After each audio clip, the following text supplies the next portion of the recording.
ربنا اغفر لنا ولإخواننا الذين سبقونا بالإيمان. قال الله تبارك وتعالى في مقام آخر كل نفس ذائقة الموت. صدق الله العظيم. إن الله وملائكته يصلون على النبي يا أيها الذين آمنوا صلوا عليه وسلموا تسليما. پڑھیے الصلاۃ والسلام علیک یا سیدی یا رسول اللہ الصلاۃ والسلام علیک یا رسول اللہ وعلی آلک واصحابک یا سیدی یا حبیب اللہ وعلی آلک وصحبہ یا حبیب اللہ. الصلاۃ والسلام علیک یا نبی اللہ الصلاۃ والسلام علیک یا نبی اللہ وعلی آلک واصحابک یا سیدی یا نور اللہ. وعلی آلک وصحبہ یا سیدی یا نور اللہ. حضرت شیخ محمود قردی رحمۃ اللہ علیہ آپ فرماتے ہیں کہ میری والدہ نے مجھے بتایا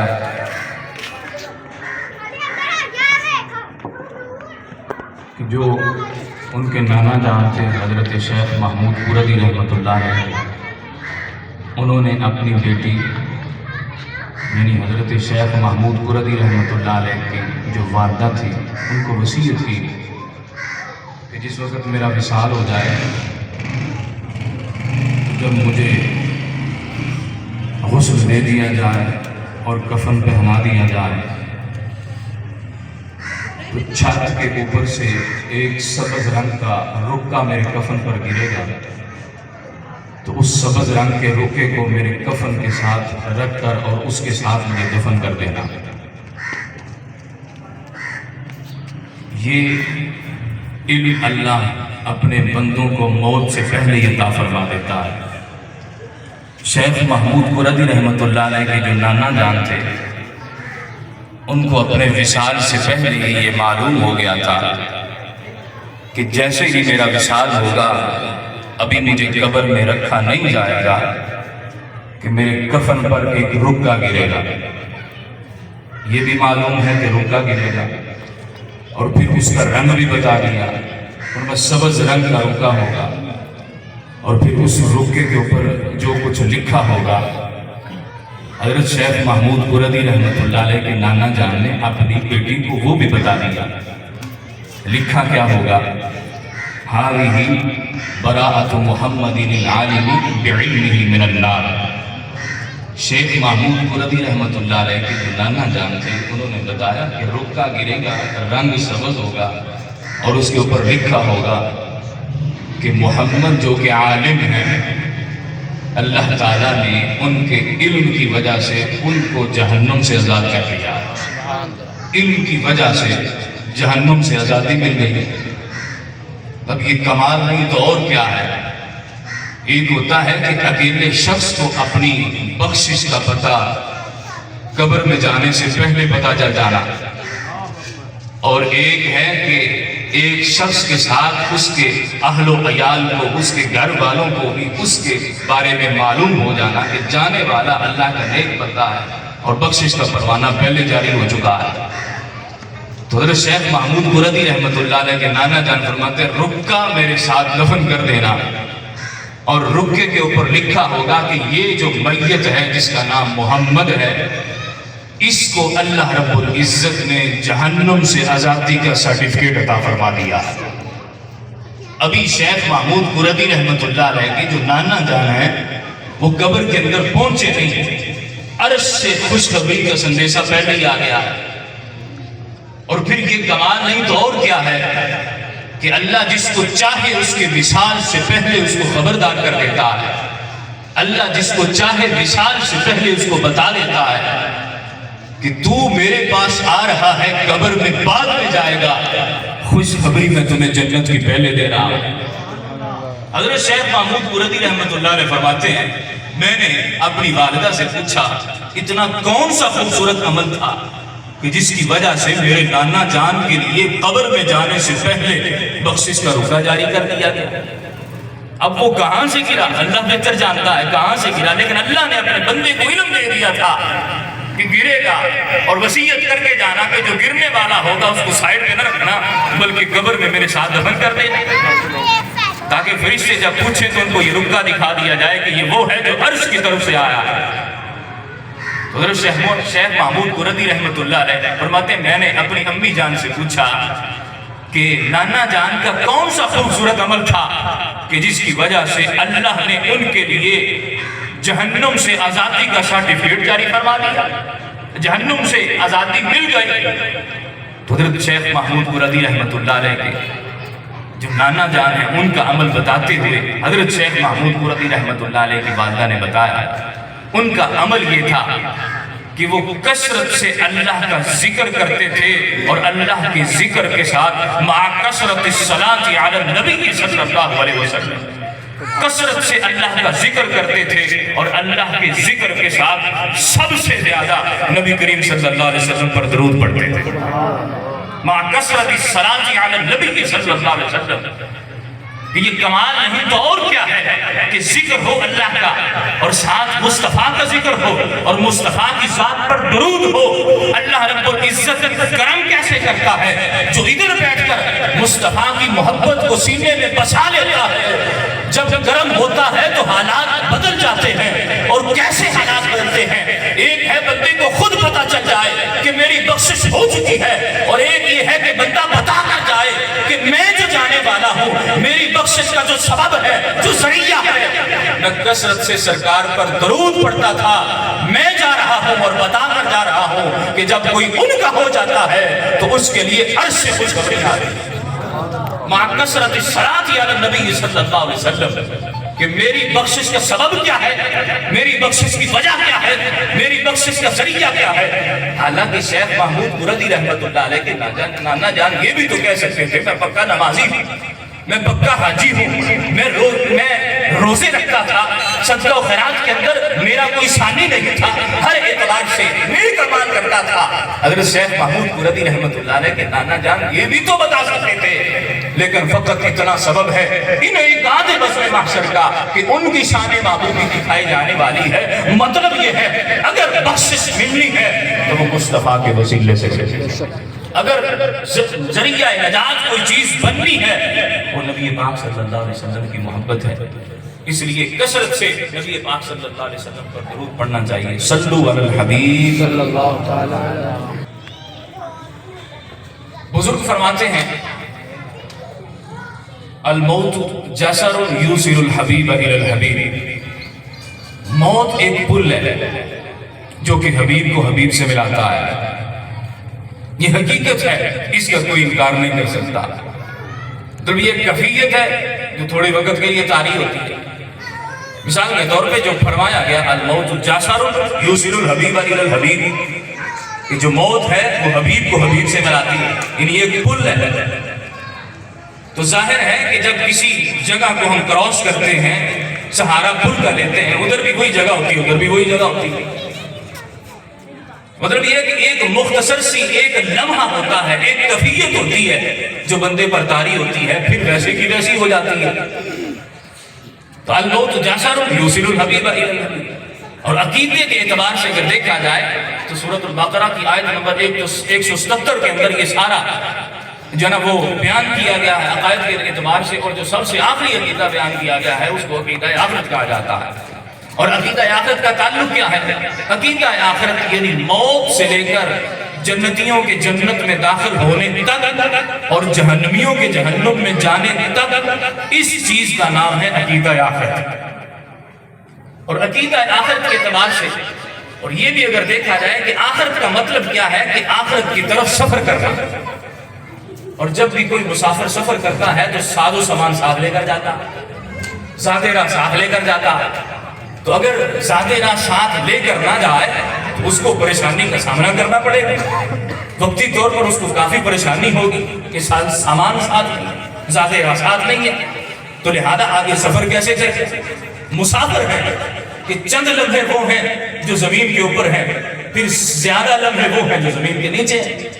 تو لگا یہ ایسا سفر ہے کہ جس کی طرف جانے کے لیے ہمیں زیادہ راہ ساتھ لینا پڑے گا۔ اور بسا اوقات یہ ہوتا ہے کہ اگر مسافر اپنی منزل پر پہنچ جائے تو اس کے کچھ اعزا و اقارب ایسے ہوتے ہیں کہ جو کہ اس کی مدد کسی اور ذریعے سے کر سکتے ہیں۔ تو پتہ چلا کہ جو مسافر ہوتا ہے اس کی مدد کسی اور ذریعے سے بھی کی جاتی ہے۔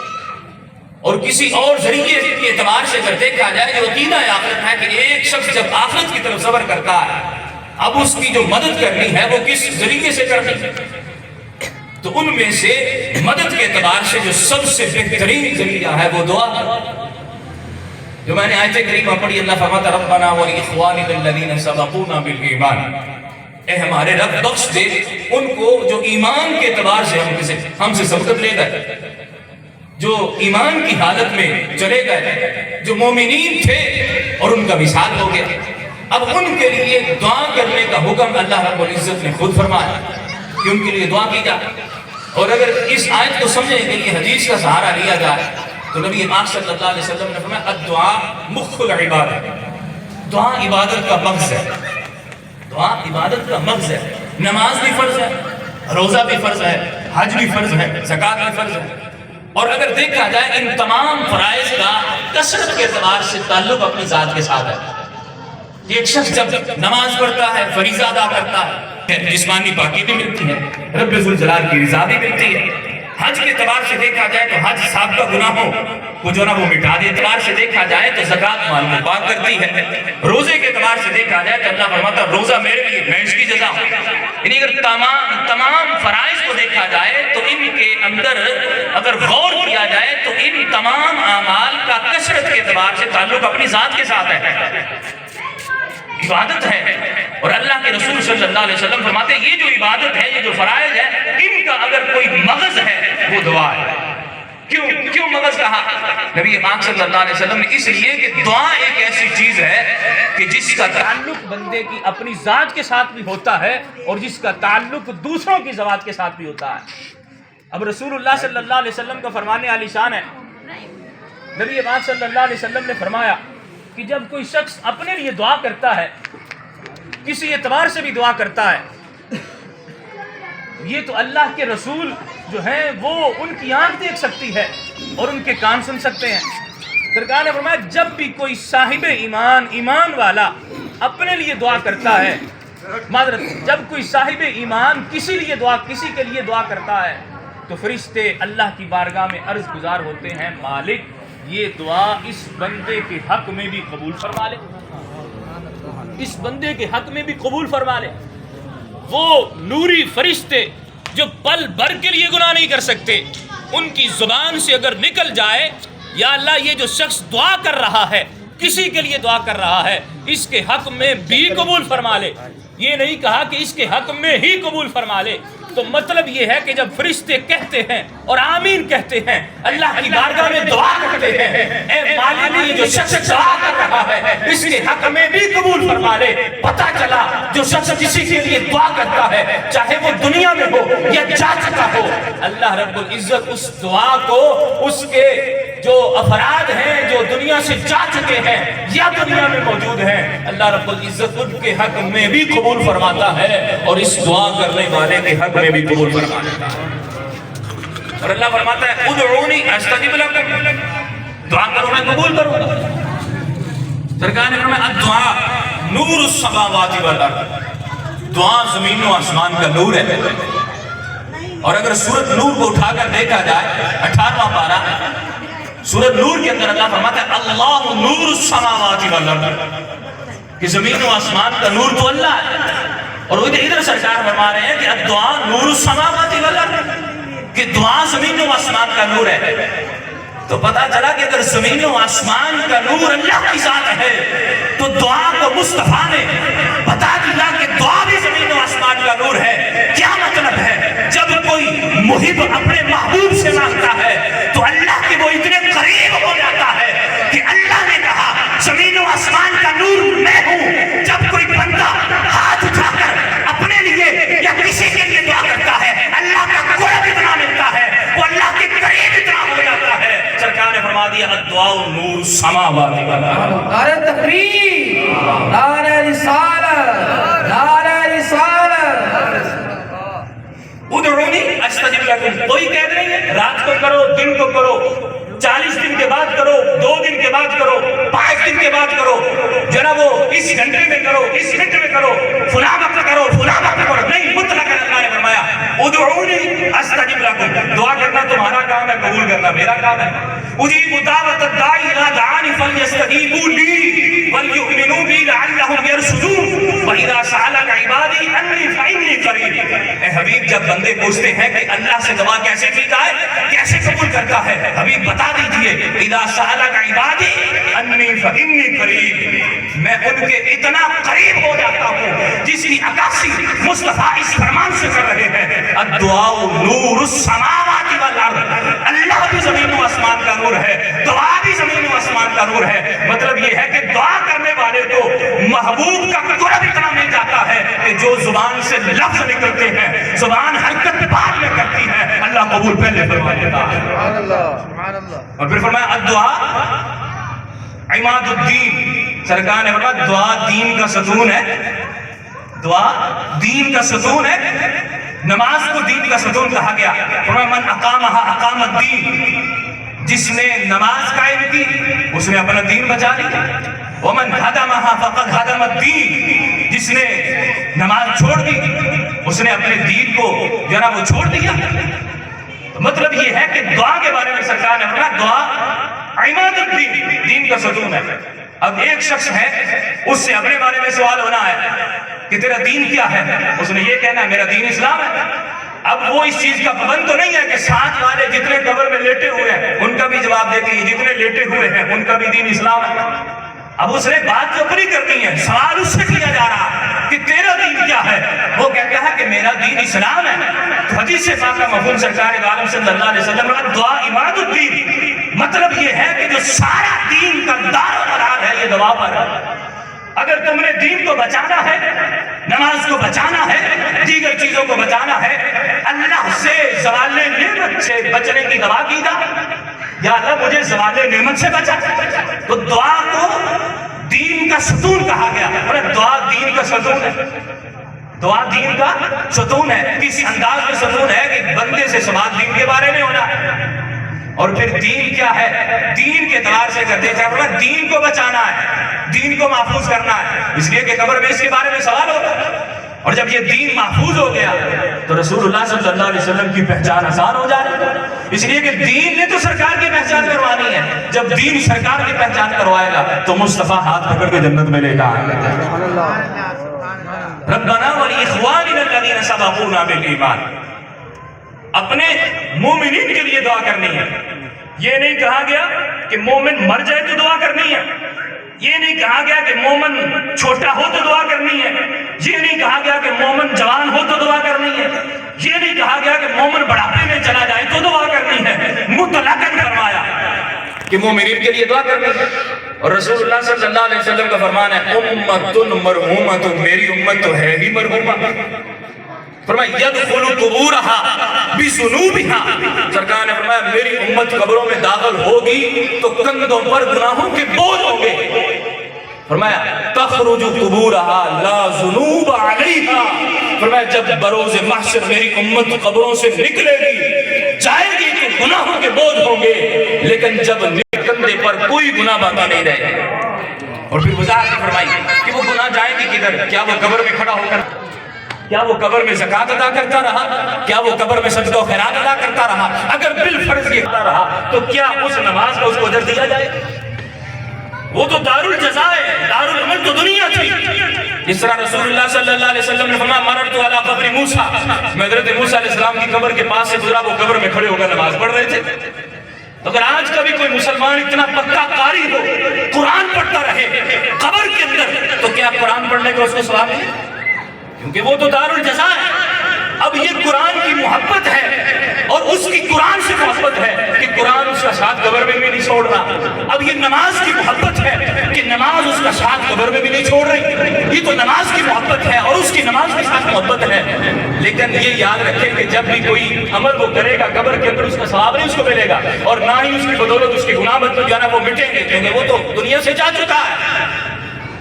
تو جو حدیث پاک سرکار نے فرمایا کہ جب بندہ داخل ہوتا ہے قبر میں وہ صاحب ایمان, تو جب نکلتا ہے تو گناہ ایک بھی نہیں ہوتا, جب جاتا ہے تو گناہ لے کر جاتا ہے ایک بھی نہیں ہوتا. وہ جاتے کدھر ہے؟ سرکار نے فرمایا تمسح باستغفار المؤمنین, وہ کدھر جاتے ہیں؟ سرکار نے فرمایا مومنین کی دعاؤں سے اللہ سارے گناہ ختم کر دیتا ہے. مومنین کی دعاؤں سے۔ اب مومنین کی دعاؤں کے بعد اگر اعتبار کیا جائے ان مومنین کا جو کہ والدین کی صورت میں ہے، ان مومنین کا جو کہ بھائی بہن کی صورت میں ہے، ان مومنین کا جو کہ آباء و اجداد کی صورت میں ہے، اگر مطلقاً دعا کرنے سے مومن کے گناہ مٹ جاتے ہیں، وہ قبر میں موجود ہوتا ہے، تو اگر بندہ وہی دعا والد کے لیے کرے، اگر وہی دعا بندہ والدہ کے لیے کرے، تو ایک والد کے لیے دعا کرنے کی برکت سے اللہ گناہوں کو مٹا دے گا، والدہ کے لیے دعا کرنے کی برکت سے اللہ گناہوں کو مٹا دے گا، اور رشتہ داروں کے لیے دعا کرنے کی برکت سے اللہ گناہوں کو مٹا دے گا۔ تو اگر عام مومنین کے گناہ بغیر نام لیے اللہ ربنا اغفر لی ولوالدی وللمؤمنین یوم یقوم الحساب، اللہ جو قیامت تک مومن آئیں گے نا، میں تو ان کے لیے بھی دعا کر رہا ہوں اللہ ان کی بھی مغفرت کر دے۔ اگر بغیر نام لیے قیامت تک آنے والے لوگوں کے لیے دعا کرنے کی برکت سے اللہ گناہ مٹا سکتا ہے، تو والدین کے لیے بھی بعد الوصال قبل الوصال جو بندہ دعا کرتا ہے ہاتھ اٹھا کر، اس کی برکت صرف والدین کو نہیں پہنچتی، اس کی برکت والدین سمیت دعا کرنے والے بیٹے کو بھی پہنچتی ہے۔ یہ دعا کی برکت ہے۔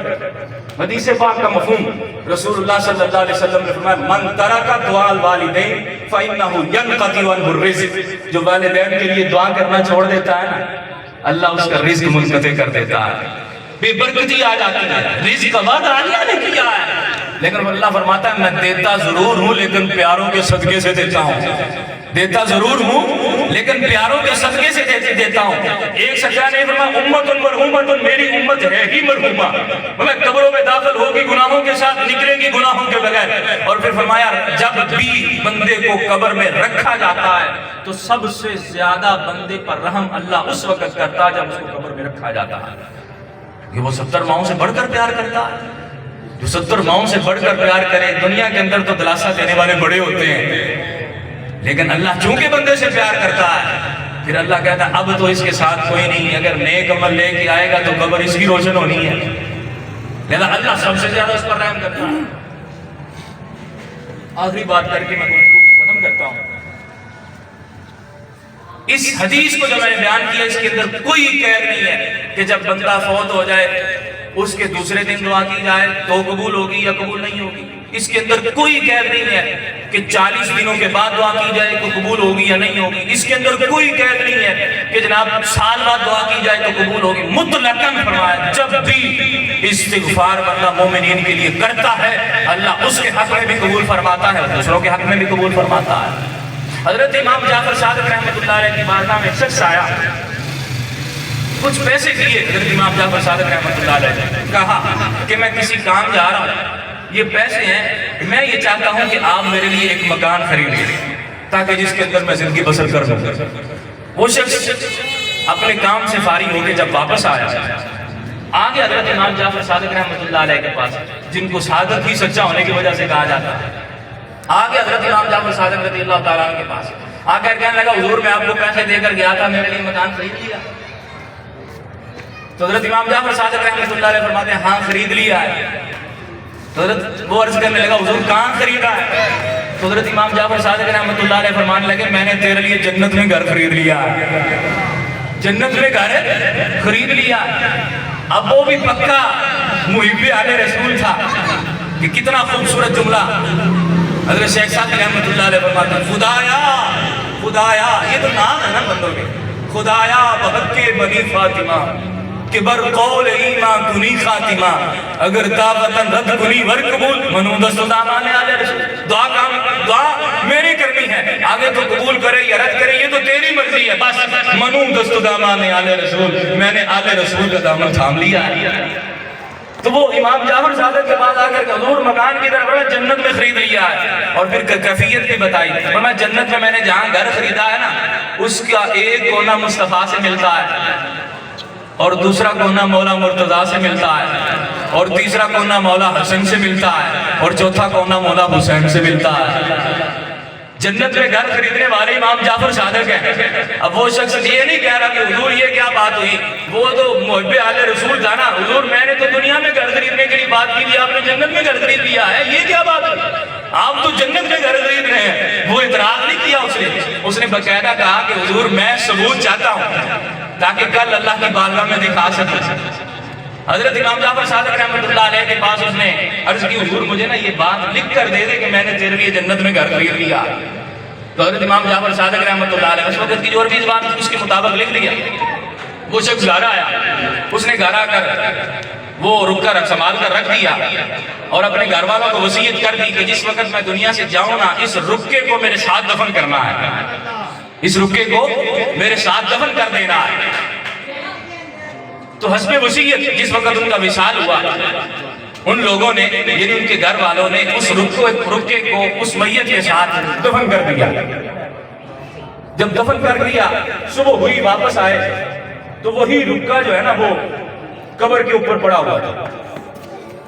رات کو دفن کر کے گئے میت کے ساتھ, وہی رکا قبر کے اوپر پڑا ہوا تھا جو امام جعفر صادق رحمۃ اللہ علیہ نے لکھ کر دیا تھا. اب اس رکے کو باہر کون رکھے کیا رات کو کوئی قبر کھود کر رکے کو باہر رکھ گیا تھا؟ کیا حضرت امام جعفر صادق نے کے پاس کون سی ایسی طاقت تھی انہوں نے جنت میں گھر خرید دیا؟ آج میں کہہ سکتا میں نے تیرے لیے جنت میں گھر خرید لیا؟ کوئی نہیں کہہ سکتا, کوئی نہیں کہہ سکتا. لیکن امام جعفر صادق کو اللہ نے فرمایا جنت میں نے بنائی ہے لیکن میں نے سردار انہی کو بنا دیا ہے. امام جعفر صادق تو انہی کی اولاد سے ہے نا. اور پھر بیٹے کو باپ پر ناز ہوتا ہے, بیٹے کو باپ پر ناز ہوتا ہے. والد میرا جنت کا سردار ہے جس کو چاہیں ہم جنت میں لے جائیں. اعتراض کسی نے نہیں کہا, میں نے جنت میں گھر خرید لیا ہے. جب صبح دیکھا رکا قبر کے اوپر پڑا ہوا تھا, لکھا کیا ہوا تھا امام جعفر صادق رحمۃ اللہ علیہ کے بارے میں؟ صاحب قبر میں یہ لکھا ہوا تھا, بلکہ اللہ کی طرف سے لکھا ہوا آیا تھا کہ دنیا والوں کو بتا دو کہ امام جعفر صادق نے جو جنت میں میرے لیے گھر خریدا تھا نا وہ سچ ہے اور میں نے وہ جنت میں گھر دیکھ لیا. امام جعفر صادق نے جو جنت میں میرے لیے گھر خریدا تھا نا وہ میں نے دیکھ لیا. اب یہ بتائیں حضرت امام جعفر صادق نے کوئی سورت یاسین پڑھی؟ حضرت امام جعفر صادق نے کوئی سورت واقعہ پڑھی تھی؟ حضرت امام جعفر صادق رحمۃ اللہ علیہ نے کوئی سورت مزمل شریف پڑھی تھی؟ یا حضرت امام جعفر صادق رحمۃ اللہ علیہ نے اس کے وصال کے بعد قرآن شریف پڑھا تھا؟ یا حضرت امام جعفر صادق رحمۃ اللہ علیہ نے اس کے وصال کے 40 دن بعد 40 دن کا ختم دیا تھا؟